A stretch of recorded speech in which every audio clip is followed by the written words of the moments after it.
మన అందరిళ్లలోనూ ఇలాంటి water bottles ఉంటూనే ఉంటాయి కదా. దీంతో పిల్లలతో సహా ఎవరైనా చేయగలిగే సూపర్ ఐడియా షేర్ చేస్తాను. ఫస్ట్ అయితే లేబుల్ రిమూవ్ చేసేసి ఇలా మధ్యకి కట్ చేసుకోవాలి.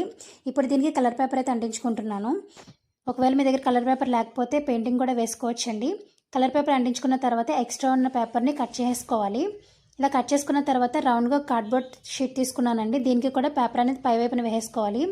ఇప్పుడు చిన్న కలర్ పేపర్ తీసుకుని వీడియోలో చూపిస్తున్న విధంగా డ్రా చేసుకోవాలండి. చౌల్ షేప్ వచ్చే విధంగా. చాలా ఈజీ, ఎవరైనా ఈజీగా డ్రా చేయగలరు.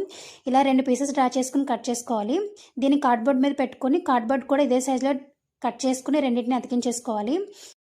ఇప్పుడు బాటిల్ కింద భాగాన గమ్ అప్లై చేసుకుని మనం కార్డ్బోర్డ్ షీట్ తీసుకున్నాం కదండి, దానిపైన పెట్టేసుకోవాలి. ఇప్పుడు కళ్ళు కోసం నేను కలర్ పేపర్ని రౌండ్గా కట్ చేసుకున్నానండి. దాని వీడియోలో చూపిస్తున్న విధంగా అతికించుకోవాలి. అలాగే హాఫ్ మూన్ షేప్లో చిన్న కార్డ్బోర్డ్ పీస్ కట్ చేసుకుని దాని మీద కూడా వేరొక కలర్ నేను పేపర్ అంటించుకున్నాను. అలాగే మనం తయారు చేసుకున్నటువంటి చౌల్ షేప్ ఉన్నాయి కదా, సో దాన్ని కూడా పైవైపున వీడియోలో చూపిస్తున్న విధంగా అంటించేసుకున్నాను. చుట్టూ కూడా నేను మార్కర్ తోటి లైన్ లాగా గీసుకున్నానండి.